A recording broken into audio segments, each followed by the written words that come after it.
The stale antiseptic smell hit me first. Then the beeping, rhythmic, mechanical, unfeeling. My eyelids felt weighted, and I struggled to pry them open as consciousness crawled back into my body. White ceiling tiles came into focus, followed by the sensation of crisp sheets against my skin. Hospital. I was in a hospital. My throat felt like sandpaper as I tried to swallow. A dull ache radiated from my abdomen, and instinctively, my hand drifted down to rest on my stomach. Flat, empty. The realization hit me like a physical blow. My baby. Where was my baby?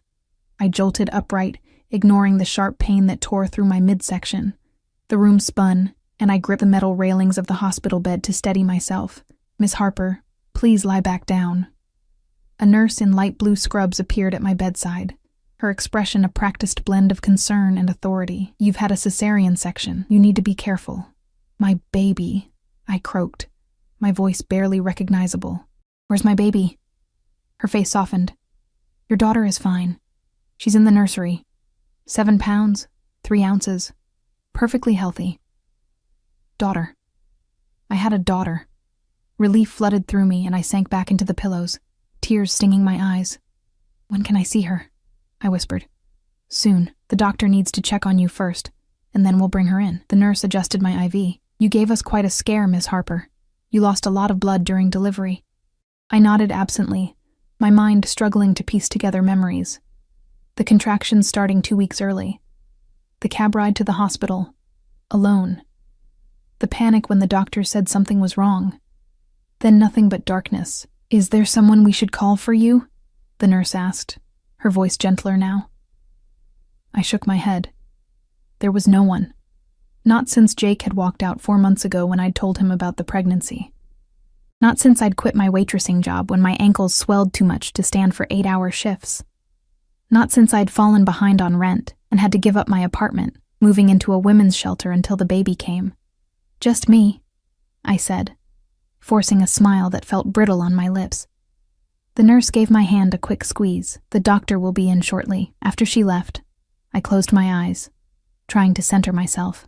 I'd done it. I'd brought a life into this world. Now I just had to figure out how to take care of her with no money, no home, and no support system. The weight of responsibility pressed down on my chest, making it hard to breathe. My phone. Where was my phone?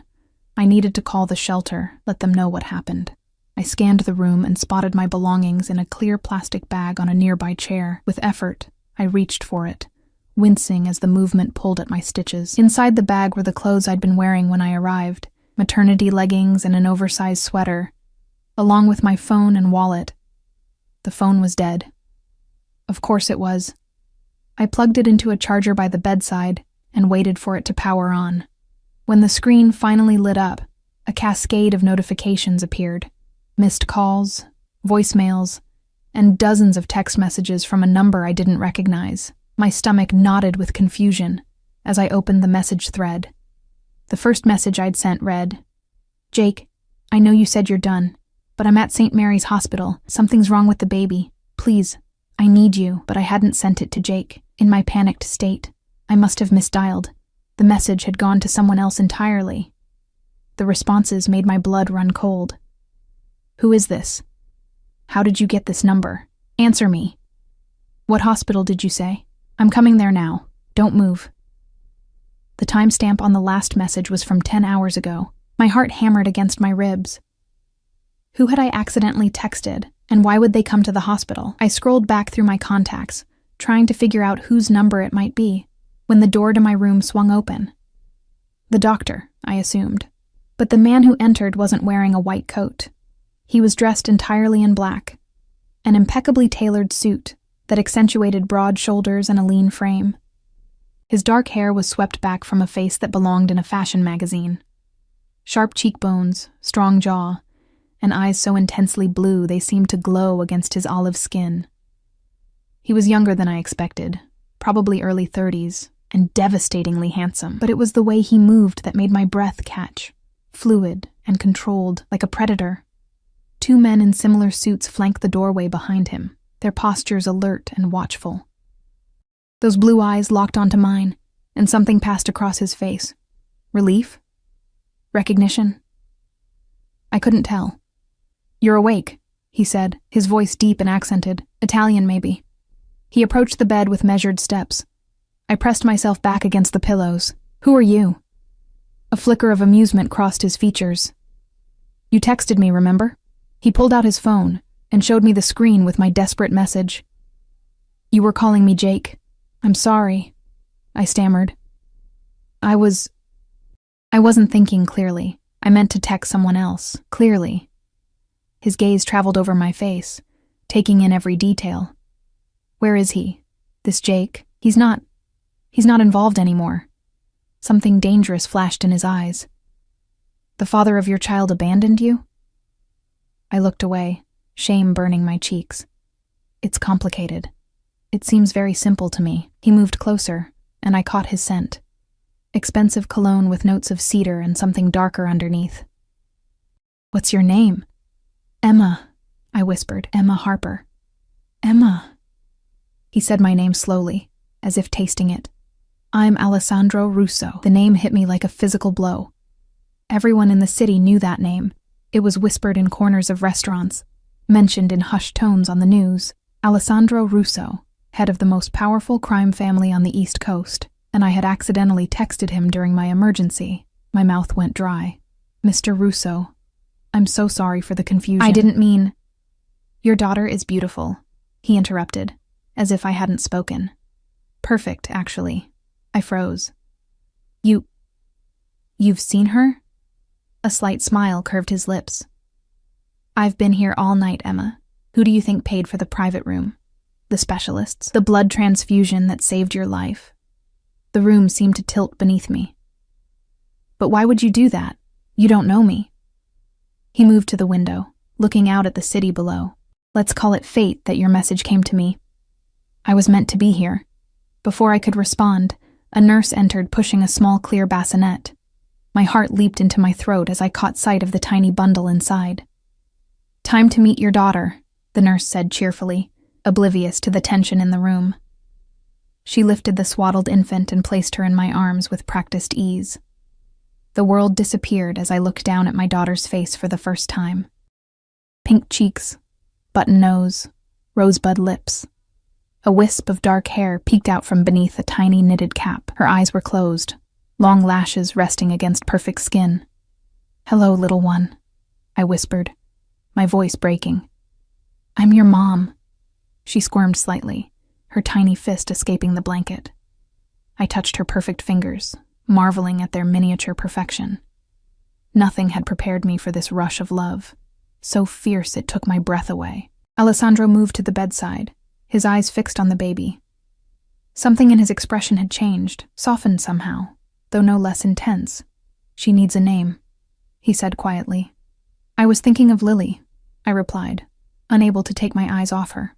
"Liliana," Alessandro corrected. "It means lily in Italian." I looked up at him, puzzled by his presumption. "I haven't decided yet." His expression was unreadable. "Check her bracelet." Frowning, I glanced down at the tiny identification band around my daughter's wrist. My heart stopped. "Baby girl Russo." I looked up sharply. "What is this? Why does it say Russo?" Alessandro's expression remained calm. "When they asked for a name, I gave mine. You were unconscious, fighting for your life. Someone needed to take responsibility. But she's not. You're not." I struggled to find words through my shock. "You can't just claim someone else's child." "I've claimed nothing that wasn't abandoned," he replied, his voice hardening slightly. "The father left you both. You have no home, no money, no family. I checked." A chill ran through me. "You investigated me? I protect what's mine." "She's not yours." I clutched Lily closer, wincing at the pain the sudden movement caused. Alessandro watched me with those unnervingly perceptive eyes. "Where will you go when they discharge you?" "The women's shelter doesn't allow infants past 2 weeks old. You have $87 in your bank account. No job, no family to help." Each word landed like a blow, the truth I'd been avoiding for months laid bare by a stranger. "That's not your concern," I said, but my voice wavered. It became my concern the moment your message appeared on my phone. He reached out and gently touched Lily's cheek with one finger. The tenderness of the gesture contrasted sharply with the steel in his voice. I don't believe in coincidences, Emma. You reached out to me for a reason. It was a mistake, I insisted. There are no mistakes, only fate. He straightened, adjusting the cuffs of his immaculate shirt. You and Liliana will be coming home with me when you're discharged. I gaped at him. Are you insane? I don't know you. I'm not going anywhere with you. A slight smile played at the corner of his mouth, but it didn't reach his eyes. It wasn't a request, Emma. You have nothing. I have everything. Liliana deserves more than a homeless shelter for her first days of life. You can't force me to... I'm not forcing anything. I'm offering you a choice. His voice was dangerously soft. Accept my help. Give your daughter the life she deserves, or struggle alone. Pride is a luxury you can't afford right now. The brutal truth of his words hit me hard. What could I offer Lily? A spot on a shelter cot? Formula measured out to the last ounce because I couldn't afford to waste a drop? Alessandro reached into his jacket and pulled out a business card, placing it on the bedside table. Think about it. I'll return tomorrow. He leaned down and, to my shock, pressed a gentle kiss to Lily's forehead. Then he straightened, his gaze capturing mine once more. She has your eyes, he said quietly. Beautiful. Without another word, he turned and left the room, his two silent guards following in his wake.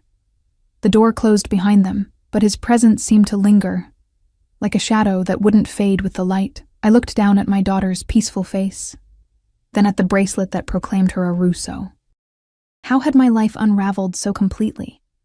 How had a misdirected text message led to this moment, with a notorious crime boss claiming some sort of ownership over my child? And why, despite every instinct screaming danger, did a part of me feel relieved that someone, anyone, was offering help when I needed it most desperately? Lily stirred in my arms, her tiny face scrunching before relaxing again into sleep. I touched the plastic hospital bracelet on her wrist, tracing the letters of a surname that wasn't hers, wasn't mine, yet. The next 24 hours passed in a blur of nurse visits, feeding attempts, and fitful sleep interrupted by Lily's hungry cries. Each time the door opened, I expected to see Alessandro's imposing figure, but he didn't return. Only his business card remained on the nightstand, heavy cream cardstock with just his name and a phone number embossed in black. I found myself staring at it during the long night hours, turning it over and over between my fingers. By morning, the reality of my situation had crystallized with brutal clarity. The social worker who visited confirmed everything Alessandro had said. The shelter's 2-week policy for newborns, the waiting list for transitional housing, the insufficient support from social services. Her pitying smile as she handed me pamphlets on public assistance felt like sandpaper against my already raw nerves. Do you have any friends or family who could help? She asked, clipboard ready. I shook my head. My parents had died in a car accident when I was in college. No siblings. The few friends I'd had drifted away during my pregnancy, uncomfortable with my circumstances or simply busy with their own lives. Jake had been my world for the 3 years we were together, and when he left, he took my social circle with him. What about the baby's father? She pressed. Not in the picture, I replied, the words bitter on my tongue. Jake's final text played on repeat in my mind. I never signed up for this. I'm not ready to be a father. Don't contact me again. The social worker made a note. Well, there are some emergency options we can explore, but I have to be honest. The system is overwhelmed. It could be months before something stable becomes available. After she left, I held Lily against my chest, breathing in her sweet newborn scent as tears slid silently down my cheeks. What kind of mother couldn't provide even the most basic security for her child? The doctor came by that afternoon to check my incision and discuss discharge plans for the following day. You're healing well, she said, making notes in my chart. Any questions about postpartum care? I had 1,000 questions, but only one that mattered. What happens if I have nowhere to go? She looked up, her expression carefully neutral. The hospital can't keep you beyond medical necessity. But I understand Mr. Russo has made arrangements? My head snapped up. What arrangements? He's covered all your medical expenses and indicated he would be handling your discharge. His assistant came by earlier to confirm. She must have seen the alarm on my face because she added, "Is that not the case?" Before I could answer, a light knock sounded at the door, and a tall woman with a sleek black bob and designer clothes entered. Everything about her screamed efficiency, from her posture to her sharp gaze that assessed me in one quick sweep. "Miss Harper? I'm Valentina Ricci, Mr. Russo's personal assistant." Her accent was similar to Alessandro's, but more pronounced. "I've come to discuss tomorrow's arrangements and bring you these." She set a glossy shopping bag on the bed. The doctor excused herself as Valentina pulled out what appeared to be new clothes. A soft gray sweater dress, leggings, and a plush cardigan, all with the tags still attached. She added a package of high-end maternity underwear, nursing bras, and a toiletry kit containing products that probably cost more than a month's rent at my old apartment. "Mr. Russo thought you might need these for discharge," she said, her tone matter-of-fact. "The car will be here at 11 tomorrow morning. The townhouse has been prepared for you and the baby." I stared at her. "I haven't agreed to go anywhere." Valentina's perfectly shaped eyebrow arched slightly. "Do you have alternative arrangements?" The question hung in the air between us. We both knew the answer. "Why is he doing this?" I asked instead. "I'm nobody to him." Something flickered across Valentina's face. Surprise, perhaps, or curiosity. "Mr. Russo has his reasons. It's not my place to question them." She placed a new smartphone on the table. "This is for you. Mr. Russo's number is programmed in. Call if you need anything before tomorrow." She turned to leave, then paused at the door. "For what it's worth, Miss Harper, I've worked for Mr. Russo for 8 years. He's a complicated man, but his protection is absolute." After she left, I examined the clothes, running my fingers over fabrics finer than anything I'd ever owned. The phone was the latest model, already activated and charged. I picked it up, scrolling through the contacts. Only one entry. Alessandro Russo. My finger hovered over the call button. What would I even say? Thank you for the charity? No thanks. I'd rather struggle alone. Please explain why you've taken such an interest in me and my daughter. Instead, I set the phone down and cradled Lily, who had begun to fuss. As I fumbled to position her for feeding, the hospital room's limitations became painfully apparent. No comfortable chair, nowhere to rest my still tender body, as I tried to soothe my increasingly frustrated daughter. "It's okay, baby girl," I murmured. Though we both knew it wasn't. Nothing about this situation was okay. Night fell, and with it came the crushing weight of decision. Stay and face certain hardship, or go with a dangerous man who, for reasons I couldn't fathom, seemed determined to provide for us. Pride warred with practicality. Fear battled with desperate need. I dozed fitfully between Lily's feedings, dreaming of blue eyes and shadowy figures. When dawn broke, I had made my decision. For Lily, I would swallow my pride. For Lily, I would accept help, even from the most unlikely source. But I would maintain boundaries. This would be temporary, just until I could get back on my feet. At precisely 11 the next morning, as I finished dressing in the clothes Valentina had brought, there was a knock at the door. I expected Alessandro's assistant again, but it was the man himself who entered, looking even more imposing in daylight. Today's suit was charcoal gray, his presence filling the small room instantly. His eyes found mine first, then moved to Lily, who was sleeping in the plastic hospital bassinet. Something in his expression softened almost imperceptibly. "You're ready?" he asked, though it wasn't really a question. I nodded, unable to find words as the reality of what I was doing hit me. "The car is waiting." He moved to the bassinet and, with unexpected gentleness, lifted Lily into his arms. She looked impossibly tiny against his broad chest, her dark hair a stark contrast to his crisp white shirt. He cradled her with the confidence of someone who had held babies before, supporting her head perfectly. "You've done this before," I said, surprised. A shadow crossed his face. "I have a younger sister." There was a significant age difference. It was the first personal detail he'd shared, and it momentarily threw me. I hadn't thought of him as having a family, having been anything other than the powerful, dangerous man he clearly was now. Alessandro called for a nurse, who appeared with discharge paperwork and a wheelchair. Hospital policy for new mothers. As I settled into it with a wince, still sore from the surgery, Alessandro handed Lily back to me. His fingers brushed mine in the exchange, warm and unexpectedly calloused. The journey through the hospital corridors was surreal. Alessandro walked beside the wheelchair, his presence creating a bubble of space around us as people instinctively moved out of his way.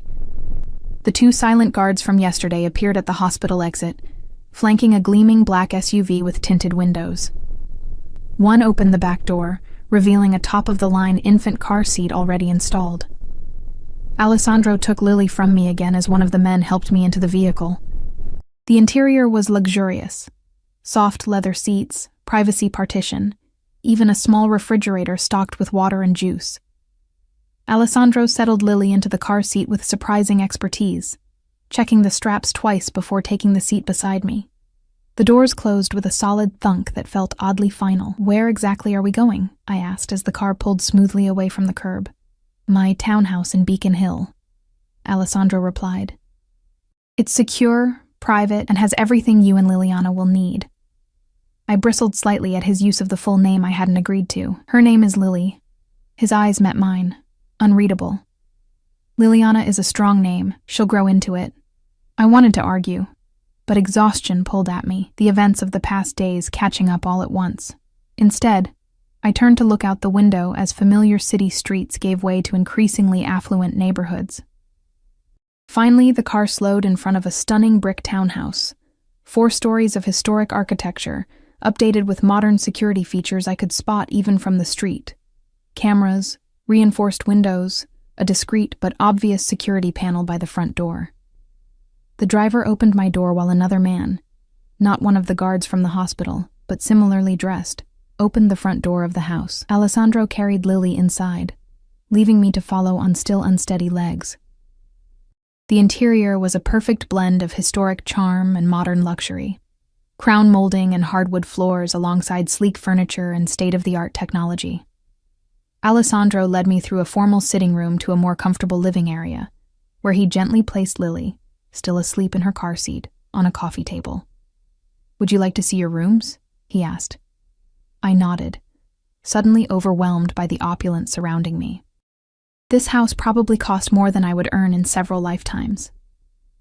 Alessandro led me up a graceful staircase to the second floor, opening double doors to reveal what could only be described as a suite, a spacious bedroom with a king-sized bed, open to a sitting area, and a bathroom larger than my entire former apartment. But what made my breath catch was the adjoining room, a fully equipped nursery in soft shades of cream and pale green. A hand-carved wooden crib stood beneath a crystal chandelier, while a plush rocking chair waited by windows overlooking a small garden. A changing table held neatly stacked diapers and baby clothes, more than Lily could wear in her first months of life. When did you... I couldn't form a complete thought as I took in the meticulous preparation. "I have resources," Alessandro said simply. He opened a closet door to reveal women's clothing, dresses, pants, tops, all in what appeared to be my size. "Valentina arranged these based on your measurements from the hospital. If anything doesn't fit or isn't to your taste, she can exchange it." I ran my fingers over a silk blouse that probably cost more than my monthly food budget. "This is too much. I can't accept all this." "You can, and you will." His tone brooked no argument. "Your comfort and Liliana's needs are now my concern." I turned to face him directly. "Why? You still haven't explained why you're doing all this." Alessandro was silent for a long moment, studying me with those piercing blue eyes. "Let's just say I recognize an opportunity when I see it." "An opportunity for what?" I pressed. "To right a wrong." He glanced toward the window, his jaw tightening almost imperceptibly. "The father of your child abandoned his responsibilities. I find that unacceptable." There was something in his voice, a cold fury carefully controlled, that made me shiver despite the room's comfortable temperature. "So this is... what? Some kind of moral crusade for you?" I couldn't keep the skepticism from my voice. A slight smile curved his lips, though it didn't reach his eyes. "I'm not known for my morality, Emma. Then what is it? Because men like you don't do charity cases without expecting something in return. His expression darkened. Men like me? I swallowed hard but stood my ground. Powerful men, dangerous men. You know who I am. It wasn't a question. Everyone knows who Alessandro Russo is, I said quietly. He moved closer and I had to fight the urge to step back. And yet you came with me willingly. For Lily, I clarified, because she deserves better than what I could give her right now. A mother's sacrifice, he murmured. Something like approval in his tone, noble, but unnecessary. I'm not asking for anything in return, Emma. Consider it a debt paid forward. Before I could question him further, a cry echoed from downstairs. Lily awakening, hungry and disoriented in strange surroundings. I moved instinctively toward the door, but Alessandro placed a hand on my arm, stopping me. There are some ground rules, he said, his voice low and serious. You will stay within the house unless accompanied by me or my security team. The doors and windows are alarmed. Your phone is monitored. These measures are for your protection. Protection from what? I asked, alarm rising in my throat. I have enemies, he said simply. By accepting my help, you've potentially made yourself a target. I won't take chances with your safety or Liliana's. Another cry from Lily, more insistent this time. So we're prisoners here, I stated flatly.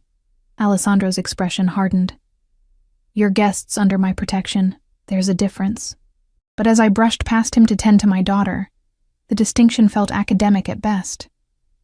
I had traded one form of vulnerability for another, exchanged desperation for dependence. What I couldn't yet determine was whether I'd made a terrible mistake. Days blended into one another in Alessandro's townhouse. Despite the luxury surrounding us, I existed in a state of limbo, safe but confined, cared for but controlled. Each morning, I awoke to fresh flowers on the nightstand, and the sounds of Lily's gentle breathing from the bassinet I'd insisted on keeping beside my bed instead of using the nursery. A week passed, then 2. My body healed, the surgical scar fading from angry red to pink as I settled into the strange rhythm of this new life. Motherhood consumed me, feeding schedules, diaper changes, brief moments of sleep snatched between Lily's needs. Through it all, Alessandro remained a shadowy presence, coming and going at odd hours, sometimes absent for days, other times appearing unexpectedly in the doorway of the nursery, while I rocked Lily to sleep. He never touched me, maintaining a careful distance that somehow felt more intimate than contact.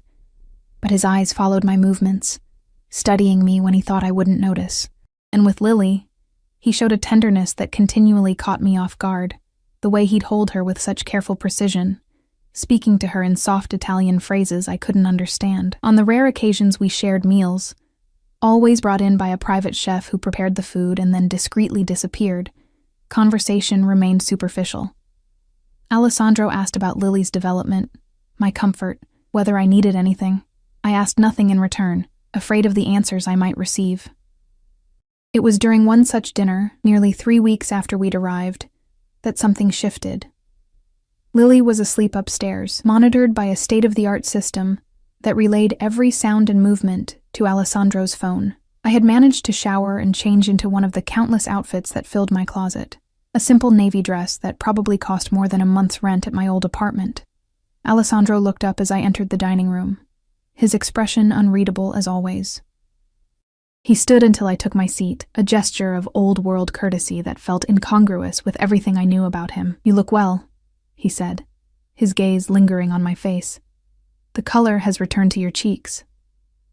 I nodded, reaching for the glass of water beside my plate. I'm feeling stronger. Good. He gestured to one of his ever-present guards, who poured wine into Alessandro's glass before retreating to the perimeter of the room. You've adjusted to motherhood admirably. I haven't had much choice, I replied, unable to keep a hint of bitterness from my voice. Alessandro studied me for a long moment. You resent being here. It wasn't a question, but I answered anyway. I'm grateful for the help with Lily. But yes, I resent being a prisoner. A gilded cage is still a cage, he murmured, as if quoting something. What would you do, Emma, if you could leave? Where would you go? The question caught me off guard. I'd thought about little else during my sleepless nights, but had never formulated a concrete plan. I'd get a job, find an apartment, build a life for Lily and me. With what resources? I stiffened at his dismissive tone. I managed before. Did you? From what I understand, you were living in a shelter when you went into labor. Your bank account was overdrawn. The father of your child had abandoned you.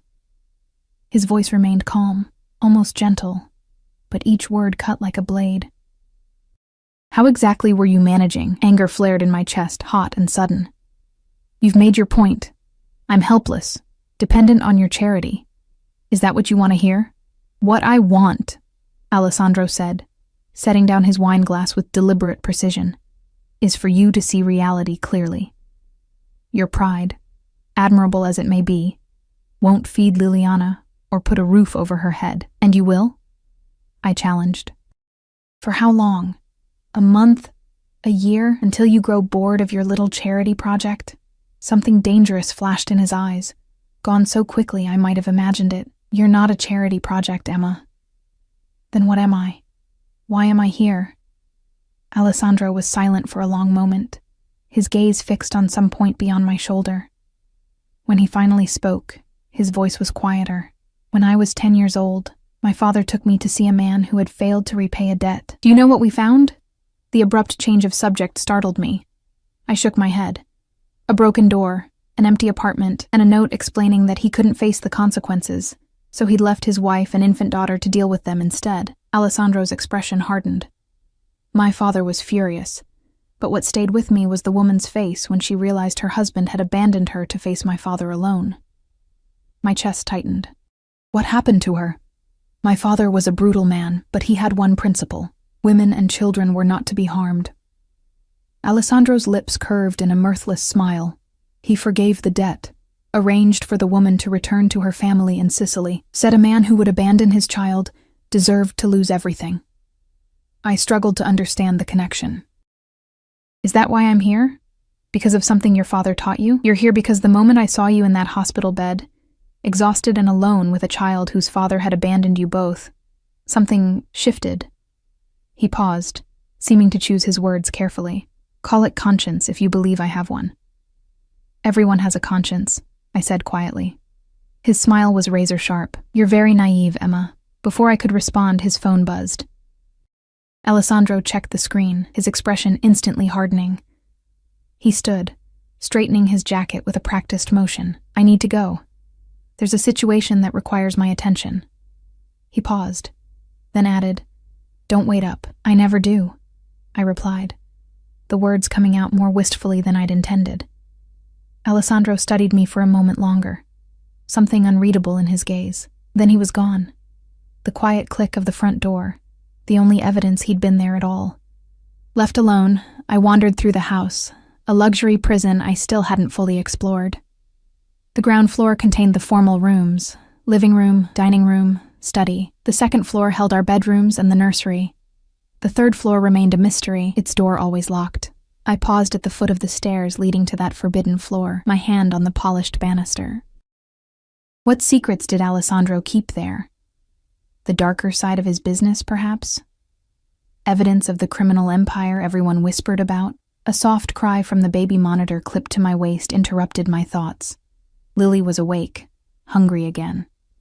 I hurried back upstairs to the nursery, pushing aside questions about Alessandro's past and my uncertain future. As I settled into the rocking chair to feed Lily, a strange melancholy washed over me.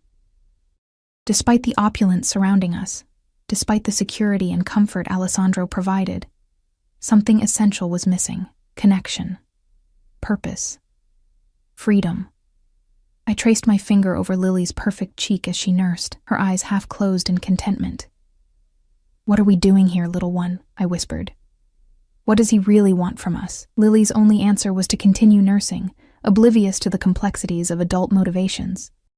Later that night, unable to sleep, I ventured downstairs for a glass of water. The house was quiet, the security team invisible but undoubtedly present. As I passed Alessandro's study, a sliver of light beneath the door caught my attention. He was back. I hesitated, then knocked softly. "Come in," his voice called, sounding tired. The study was all dark wood and leather, walls lined with books in multiple languages. Alessandro sat behind a massive desk, his jacket discarded, shirt sleeves rolled up to reveal strong forearms. A tumbler of amber liquid sat untouched before him. He looked up, surprise flickering across his features. "Emma, is everything all right? Is Liliana?" "She's fine," I assured him quickly. "Sleeping. I just couldn't rest." Alessandro gestured to a chair across from the desk. "Join me then." I sat, suddenly aware that this was the first time we'd been truly alone together, without guards or staff hovering nearby. In the dim light, the harsh lines of his face seemed softer, the intensity of his gaze muted. "You look tired," I observed, then immediately regretted the familiarity, but Alessandro just gave a slight nod. "It's been a long day." "Business troubles?" I asked hesitantly. A shadow of amusement crossed his face. "Are you asking about my criminal enterprises, Emma?" I flushed. "I don't know what I'm asking." "Yes, you do." He leaned forward slightly. "You want to know who you're living with. What kind of man brings a woman and her newborn into his home with no apparent motive?" "Is there a motive?" I asked directly, my heart pounding. Alessandro was quiet for a long moment, studying me with an intensity that made me want to look away. But I held his gaze, determined to get at least one honest answer. "I told you about my father," he finally said. "What I didn't tell you is that my mother left when I was 8, disappeared one night, leaving nothing but a note saying she couldn't live this life anymore." His voice was flat, emotionless. "My sister was just a baby. I practically raised her while my father built his empire. I absorbed this, trying to see the connection. You think I would abandon Lily? No." His response was immediate, certain. "But I know what it is to be a child whose parent walked away, and I know what it is to step into a role you never asked for. So this is... what? Empathy?" Alessandro's laugh was short, humorless. "I'm not known for empathy, Emma." "Then what?" He stood abruptly, moving to a cabinet where he poured another drink. "When you texted me by mistake, I had just left the cemetery. Yesterday was the anniversary of my sister's death. The revelation hit me like a physical blow. I'm sorry. I didn't know." "Why would you?" He took a sip of his drink, his back to me. "She died in childbirth 3 years ago. The baby too. Her husband couldn't handle the grief, put a bullet in his brain 6 months later." I pressed a hand to my mouth, horror washing through me. "Alessandro, when your message came through, a pregnant woman alone, in trouble, it felt like..." He shook his head, turning to face me. "I'm not a good man, Emma. I've done things that would terrify you. But in that moment, I thought perhaps I could do one good thing. Honor my sister's memory by helping you and your child." The raw pain in his voice stripped away the fearsome image I'd built of him, revealing something profoundly human underneath. I stood and moved toward him, stopping just out of reach. "Thank you for telling me," I said softly. "And for helping us." Alessandro set down his glass, his eyes never leaving mine. "I don't want your gratitude. What do you want?" I asked, the question barely above a whisper. For a heartbeat, something flared in his gaze, something hungry and fierce that made my pulse quicken. Then it was gone, locked away behind his careful control. "It's late," he said, stepping back. "You should rest while Liliana is sleeping." I nodded, recognizing the dismissal, but as I turned to leave, his voice stopped me at the door. "Emma." When I looked back, his expression was grave. "I meant what I said about keeping you safe. My business, there are dangerous elements, people who would use any perceived weakness against me. And we're a weakness?" I asked. "You're under my protection. That makes you a target. Is that why we're kept here like prisoners?" Alessandro's jaw tightened. "Would you prefer I left you vulnerable?" "I'd prefer a choice," I answered honestly. Something like respect flickered in his eyes. "Tomorrow," he said after a moment. "We'll go out tomorrow, you, me, and Liliana. There's a private park near here, secure. You need fresh air, and Liliana should feel the sun." The simple offer of freedom, however limited, made my throat tighten unexpectedly. "Thank you." Alessandro nodded once, then turned away, effectively ending our conversation. But as I climbed the stairs back to my room, I felt something had fundamentally shifted between us. The walls he maintained so carefully had cracked, just enough to glimpse the man behind the fearsome reputation, and what I'd seen was far more complex and far more dangerous to my heart than I could have imagined. True to his word, Alessandro arranged for our outing the following day. The morning dawned crisp and clear, autumn painting the trees in brilliant reds and golds. I dressed Lily in one of the countless outfits filling her closet, a tiny sweater dress with matching tights and a miniature peacoat that made her look like she belonged on a baby fashion runway. I chose a simple cream sweater and jeans for myself, suddenly self-conscious about my still recovering postpartum body. When I came downstairs with Lily nestled in my arms, Alessandro was waiting in the foyer.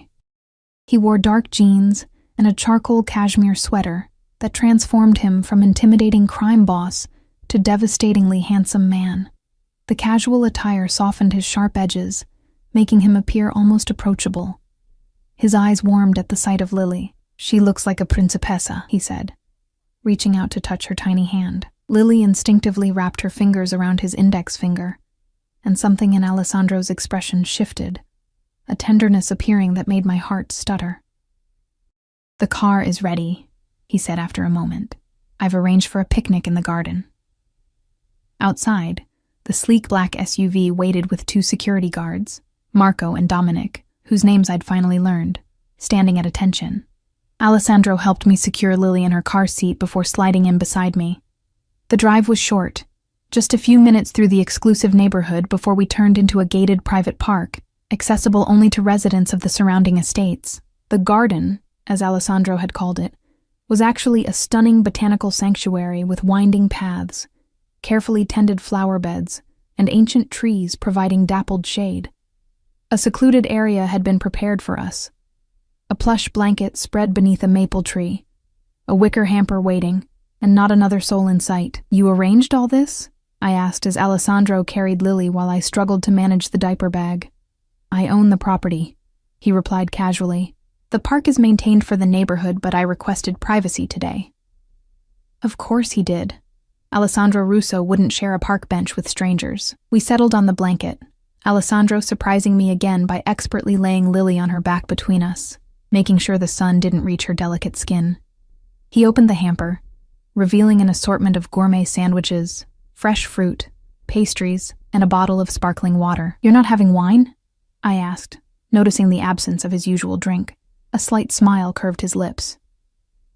"I never drink when I'm responsible for Liliana's safety." The statement caught me off guard, his use of "I'm responsible" rather than "you're responsible" or "we're responsible," as if Lily's welfare was as much his concern as mine. We ate in companionable silence for a while, the autumn breeze rustling the leaves above us, Lily contentedly waving her tiny fists at the dappled light filtering through the branches. It felt surreally normal, like we were just a regular family enjoying a weekend outing, not a single mother and a crime lord playing house. "Tell me about your life, Emma," Alessandro said suddenly. "Before." I looked up, surprised by his interest. "There's not much to tell. I grew up in a small town in New Hampshire. My parents died in a car accident during my sophomore year of college. I dropped out, moved to Boston, started waitressing, met Jake. The usual story." "And now the unusual part," Alessandro prompted. I sighed, picking at a grape. "Jake and I dated for 3 years. It was tumultuous. He was charming when he wanted to be, cruel when he didn't get his way. I kept thinking I could fix him, make him happy." I laughed bitterly. Classic mistake. Alessandro's expression darkened. He was abusive. Not physically, I clarified quickly. Emotionally. It was complicated. When I got pregnant, it was an accident. I thought he'd be upset, but he actually seemed excited at first. Started talking about getting married, building a family. I swallowed hard. The memory still painful. Then one day, about 5 months in, he just changed his mind. Said he'd been thinking about it, realized he wasn't ready for that kind of responsibility. He packed his things and left that night. Blocked my number. Alessandro's jaw tightened, a muscle ticking beneath his skin. What's his full name? The question sent a chill through me. Why do you want to know? Curiosity, he replied, his tone deceptively light. Jake Sullivan, I said reluctantly. But whatever you're thinking, don't. He's not worth it. Alessandro said nothing, but something dangerous flickered in his eyes. I suddenly remembered who I was talking to. Not just the man who had shown kindness to my daughter, but a man who undoubtedly had the power to make people disappear. Alessandro, promise me you won't do anything to him, I insisted, laying my hand on his arm without thinking. He looked down at my fingers on his sleeve, then back to my face. You're defending the man who abandoned you and his own child? I'm saying I don't want whatever he did or didn't do to result in more pain, I replied. Lily and I have moved on. Have you? His gaze was piercing, seeing too much. I pulled my hand away, uncomfortable with the sudden intensity. We're managing thanks to you. Alessandro seemed about to say more when Lily began to fuss. I lifted her into my arms, cradling her against my shoulder, grateful for the interruption. As I soothed her, I felt Alessandro's eyes on me, watching the way I handled his daughter. His daughter. The thought struck me with sudden force. Is that how he saw her? Was that why her hospital bracelet had borne his name? Why he'd created a perfect nursery before we'd even arrived? Why he looked at her with such tender possessiveness? We should head back, Alessandro said, checking his watch. I have a meeting this afternoon. The spell of normality broken. We packed up and returned to the car. As we drove back to the townhouse, Alessandro received a phone call. He answered in rapid Italian, his tone shifting instantly from the almost gentle man of our picnic to something harder, colder. A reminder of who he really was. Back at the house, Alessandro escorted us to the door but didn't come inside.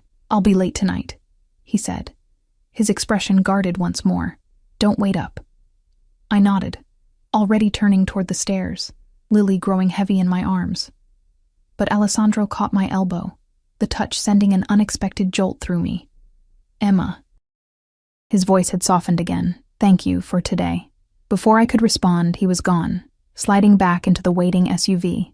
The house felt emptier without him, despite its size and the discreet presence of security staff. I went through the motions of the evening. Feeding Lily, bathing her in the luxurious infant tub, dressing her in soft pajamas, and rocking her to sleep. But my mind kept returning to the man who had inserted himself so completely into our lives. After putting Lily down for the night, I wandered the house restlessly. 3 weeks of confinement, broken only by today's brief outing, had left me starved for stimulation. I ended up in Alessandro's study, drawn by the rows of books lining the walls. Perhaps reading would quiet my racing thoughts. As I scanned the shelves, my fingers trailed over leather-bound classics, modern thrillers, and several books in Italian. One shelf held framed photographs, rare personal touches in the otherwise impersonal house. I picked up the nearest one, Alessandro, perhaps 10 years younger, with his arm around a beautiful young woman with the same striking blue eyes. His sister, I realized with a pang. The next photo showed the same woman in a wedding dress beside a handsome man who gazed at her adoringly. And then, most painful of all, a sonogram photo in a silver frame, the niece or nephew Alessandro had lost alongside his sister. So much loss. It explained something about him, about the shadows that sometimes crossed his face when he looked at Lily.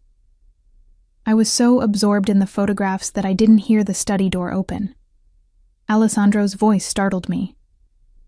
That was taken 3 months before she died. I turned, guilt washing over me. I'm sorry. I shouldn't have been snooping. It's fine.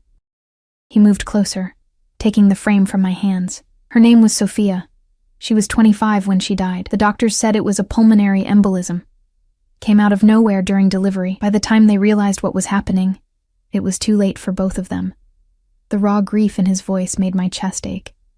She was beautiful. She was the best of us, Alessandro said quietly, replacing the photo on the shelf. Kind, gentle. She wanted nothing to do with the family business. Married a university professor, of all people. My father was furious, but she stood her ground. Only person who ever defied him and lived to tell about it. I absorbed this casual reference to his father's violence, a reminder of the world Alessandro inhabited. You miss her. Every day. He moved to the bar cart in the corner, pouring himself a drink. It's late. Why aren't you asleep? Restless, I guess. I hesitated, then added, Thank you for today. The outing. Lily and I both needed it. Alessandro nodded, taking a sip of his drink. He'd changed since I'd last seen him, back into one of his impeccable suits, but he looked tired, lines of strain visible around his eyes. Rough meeting? I asked. A ghost of a smile touched his lips. You could say that. Nothing for you to worry about, is it ever? I couldn't keep the edge from my voice. We live in your house, eat your food, depend on your protection, but we're kept completely separate from your life. Alessandro set down his glass. Would you prefer to be involved in my business dealings, Emma? To know exactly how I make the money that keeps you and Liliana in comfort? To meet the kind of men I associate with? I'd prefer honesty, I replied. This arrangement, whatever it is, can't last forever. At some point, Lily and I need to build a real life. Something darkened in his expression. You're not happy here? That's not the point. We can't stay in this beautiful cage indefinitely. Why not? The question was soft, dangerous. I stared at him, caught off guard by the intensity of his gaze. Because it's not real. You're not Lily's father. I'm not my what? He pressed when I trailed off. I couldn't find the right word. Wife? Partner? Possession? What exactly was I to Alessandro Russo? This arrangement was meant to be temporary, I finally said. Until I got back on my feet.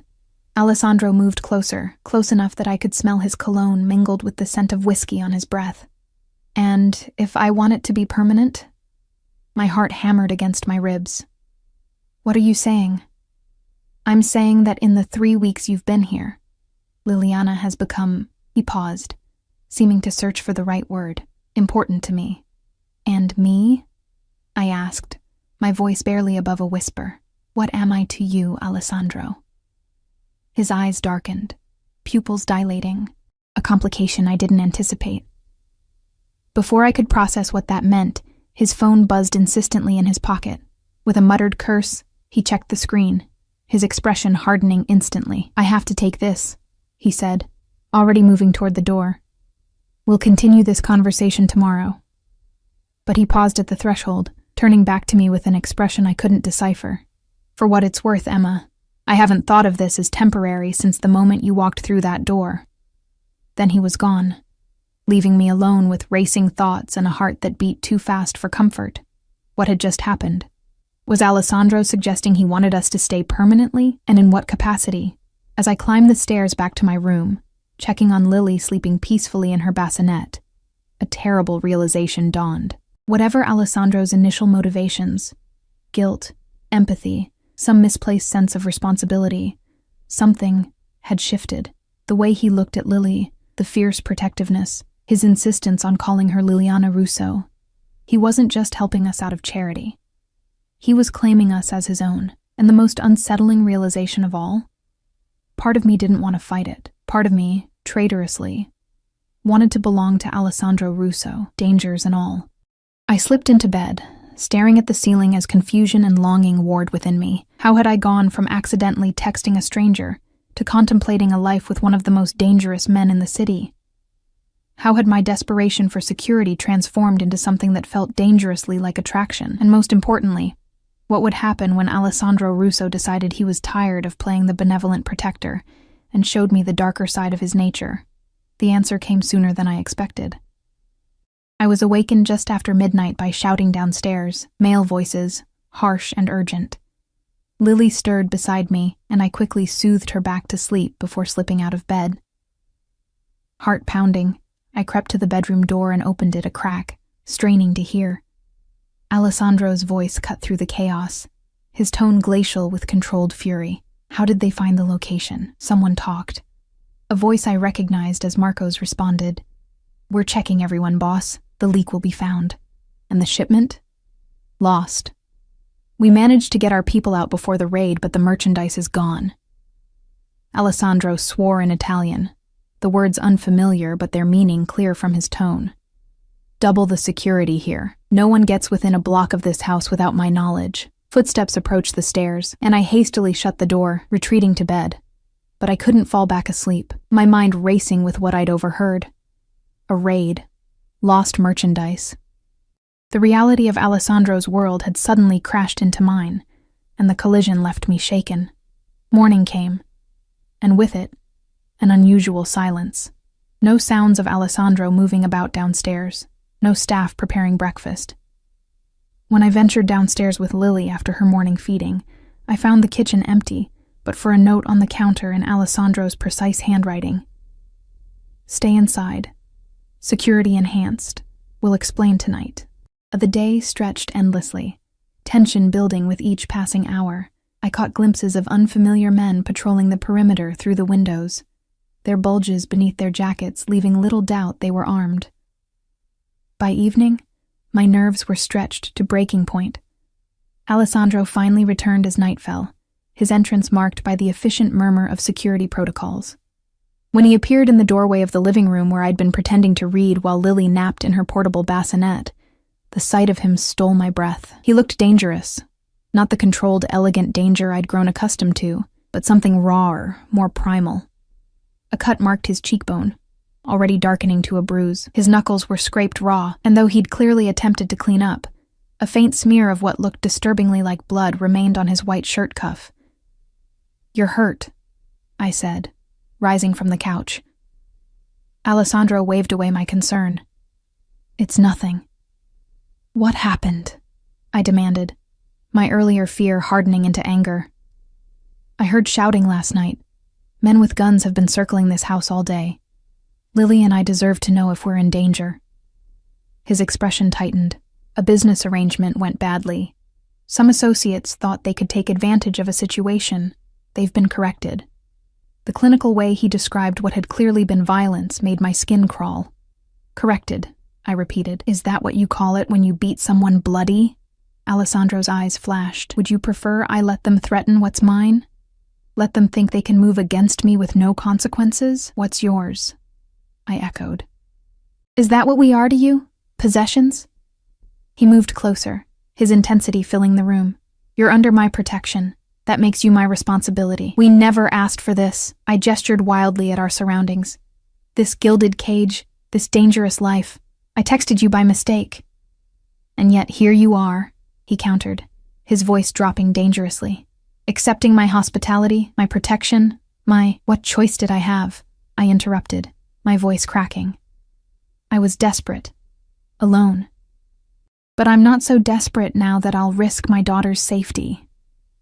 Alessandro went very still. "You think Liliana isn't safe with me?" "I think your world is violent and dangerous," I replied.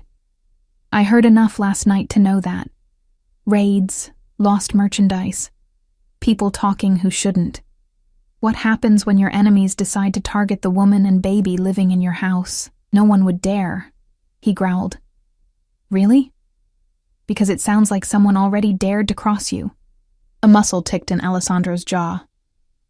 "That situation has been handled." The coldness in his voice sent a chill through me. I'd been living in a fantasy these past weeks, seeing only the man who cradled my daughter with gentle hands and arranged picnics in private gardens. But this was the real Alessandro Russo, a man who handled situations with his fists, who inspired fear in hardened criminals, whose business involved raids and shipments and violence. "I think we should leave," I said quietly. Alessandro's expression didn't change, but something in his eyes darkened. "Where would you go?" "I don't know yet, but somewhere normal. Somewhere safe." "There is nowhere safer than with me," he insisted, moving closer until he stood directly before me. "Do you think the world out there is kinder than I am? That you won't face dangers on your own?" "Normal dangers," I countered. "Not the kind that come with bulletproof windows and armed guards." His hands came up to frame my face, the gentleness of the touch at odds with the intensity of his gaze. "Emma, listen to me. What happened last night was an isolated incident. A necessary reminder to certain parties that I protect what's mine. It won't happen again." "You can't promise that," I whispered. "I can," he insisted. "And I do." We stood like that for a long moment, his hands warm against my skin, his eyes holding mine. Despite everything, despite the fear and uncertainty churning inside me, I felt the pull between us, the undeniable attraction that had been building since the first moment he walked into my hospital room. "I don't know if I can do this," I admitted. "Live in your world. Then let me live in yours," he replied, his voice softening. "Tell me what you need to feel secure, to feel free. I'll make it happen. It's not that simple. It can be." His thumb traced the curve of my cheek. "Let me show you."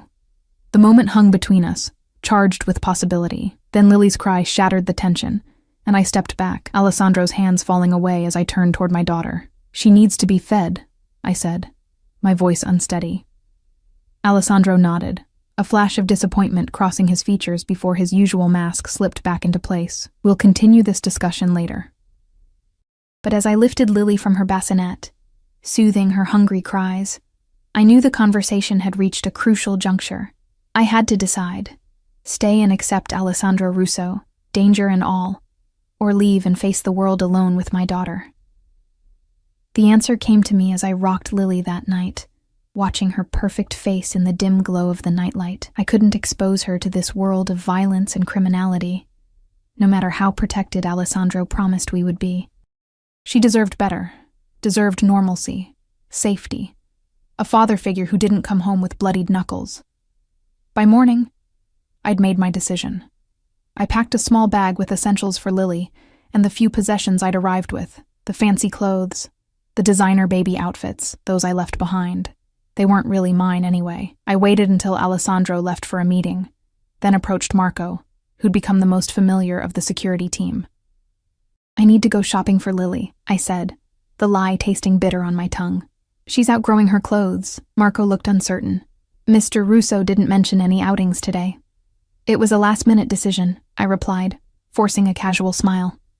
"He said to take me to the baby boutique on Newbury Street." Perhaps it was the confidence in my voice, or perhaps Marco simply couldn't imagine I would lie about something Alessandro could easily verify. Whatever the reason, he nodded. "I'll bring the car around." 20 minutes later, we pulled up outside an exclusive children's store. "I'll come with you," Marco said, moving to open my door. "That's not necessary," I countered quickly. "Lily gets fussy around too many people. Will only be a few minutes. I know exactly what I need." Again, that moment of hesitation, then a reluctant nod. 15 minutes. Then I come looking for you. It was enough. The moment we entered the store, I headed straight for the back, where I'd spotted a staff exit during our previous shopping trip. With Lily secured against my chest in her carrier, the diaper bag slung over my shoulder, I slipped through the door into a service alley. My heart pounded as I hurried away from the store, expecting at any moment to hear Marco's shout or feel his hand on my shoulder. But the streets grew busier as I reached the main thoroughfare, and I blended into the midday crowd. At the nearest subway station, I paused at an ATM, withdrawing the maximum amount from the account Alessandro had set up for me. $500. It wouldn't last long, but it was a start. Then I descended into the station, boarded the first train that arrived, and watched the city that had briefly been my gilded prison fade into the distance. I had no plan beyond escape, no destination in mind. But as the train carried us farther from Alessandro's world, I felt both terrified and strangely liberated. Whatever came next would be my choice, my responsibility. No more dependency, no more uncertainty about motives or expectations. 3 stops later, my phone buzzed. Marco, undoubtedly, realizing I'd fled. I turned the device off and dropped it into a trash can at the next station. Alessandro could track it, use it to find us. By evening, Lily and I had checked into a modest motel on the outskirts of the city, paid for in cash. As night fell, I sat on the edge of the bed, watching my daughter sleep, doubt creeping in with the darkness. Had I made a terrible mistake? Traded safety and security for freedom that might prove more dangerous in the end? I was still questioning my decision when a soft knock sounded at the door. My blood froze. How had he found us so quickly? With trembling hands, I approached the door, peering through the peephole. Alessandro stood in the dim hallway, alone, no security team visible. "Emma?" he called softly. "Open the door, please." I should have remained silent, pretended we weren't there, but something in his voice, a vulnerability I'd never heard before. Made my hand move to the lock. When I opened the door, the man before me looked nothing like the powerful crime boss I'd come to know. He looked tired, worried, his usual perfect composure fractured. "How did you find us?" I whispered. "Did you think I wouldn't?" he replied, his voice equally soft. "That I would let you and Liliana disappear without a trace? You can't stop us from leaving," I said. Though my resolve was already weakening, Alessandro's eyes held mine. "I'm not here to stop you. I'm here to tell you that whatever you decide, wherever you go, my protection goes with you. You want freedom? I'll give it to you. A home of your own, financial security, distance from my business, whatever you need." "Why?" I demanded. "Why go to such lengths for us?" "Because in the weeks you've been in my life, you've become essential to it," he replied simply. "You and Liliana. Your business can be managed differently," he interrupted. "Legitimized. It was already in progress before you came into my life. For Sophia initially, now for you. For Liliana." I stared at him, trying to read the truth in his eyes. "People don't just walk away from your world." "I'm not walking away," he clarified. "I'm evolving it, building something that can exist in the light." "And us?" I whispered. "What would we be to you?" Alessandro reached out, his fingers brushing mine hesitantly. "Family, if you'll have me.